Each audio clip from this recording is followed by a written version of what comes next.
So what I've decided to do my paper on for human resources was metrics and retention. This is something that I normally work with every day. I work in a call center, so we do deal with a lot of metrics and turnover in the retention department of the call center that I work in. So metrics. Having a plan in place for the employees to feel accomplished and valued. Daily and weekly quotas, guidelines, deadlines, documentations. This gives them something to look forward to. Sets ways to make goals and achievements so that they don't feel like they're just a number or something that they have to meet. They have achievements, things to look forward to, things to make them feel valued.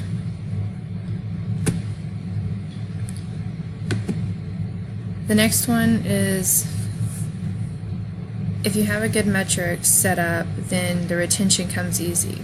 It helps the company grow, shows appreciation to the employees.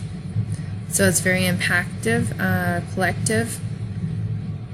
Innovation, information, research, solution skills. That's why I picked this picture, because there's a lot of words in here that describe the retention process with keeping a company going.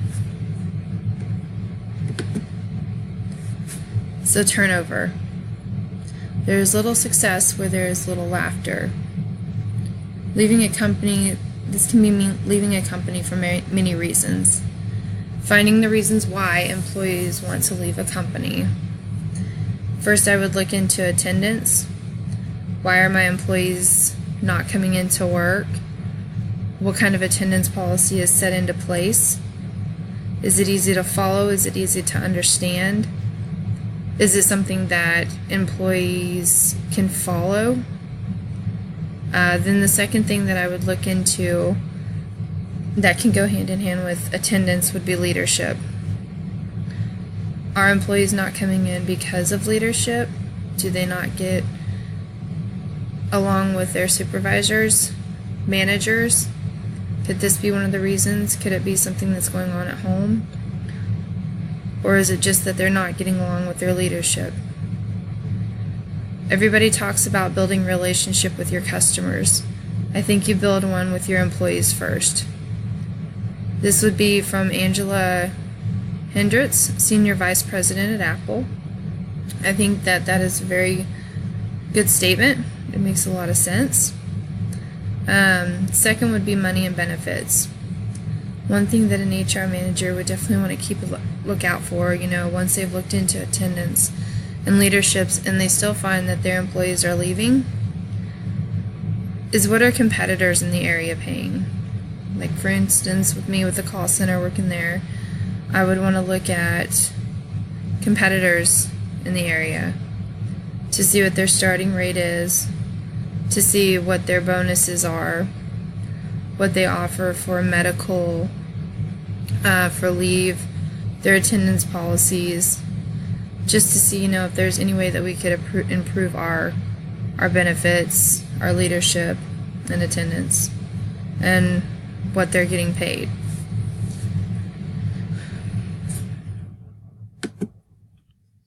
So prevention of turnover. I would look into a reward system, let my employees know that they're appreciated, offering incentives, making employees happy, maintaining a positive work environment.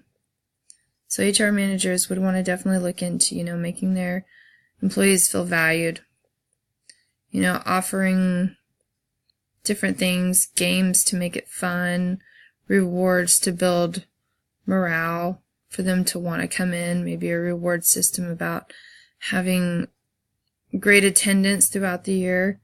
Different things can make an employee feel valued. Costly turnover rate. What it can actually do to a company when they have a high turnover rate. Training new hires can push back production. The cost of training can be astronomical. High turnover rates can cause a small company to go bankrupt. Paying high costs for trainers and planning training. Interviews can be costly. Taking ads out for new openings, setting up interviews, interview processes. So finding people to train and then having to pay the trainers. You have to find somebody that can plan the training for the new hires. So, I mean, all this in turn can become very costly for the company. So another way to prevent turnover and build retention would be helping build a positive environment through communication.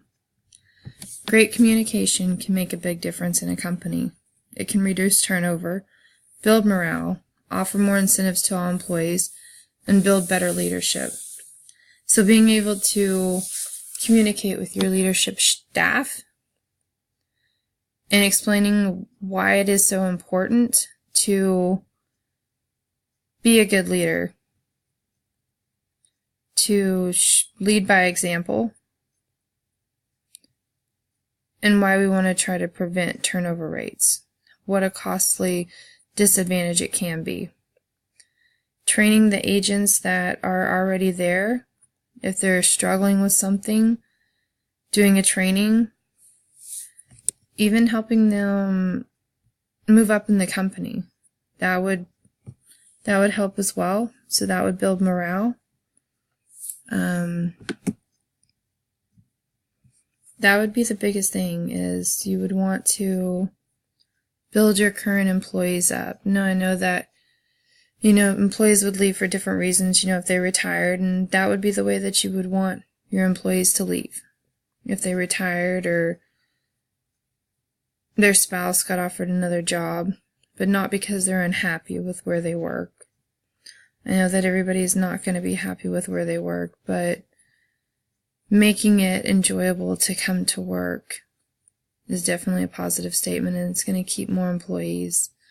They're going to want to stay around longer. They're going to want to retire with the company. They're going to talk positively about the company.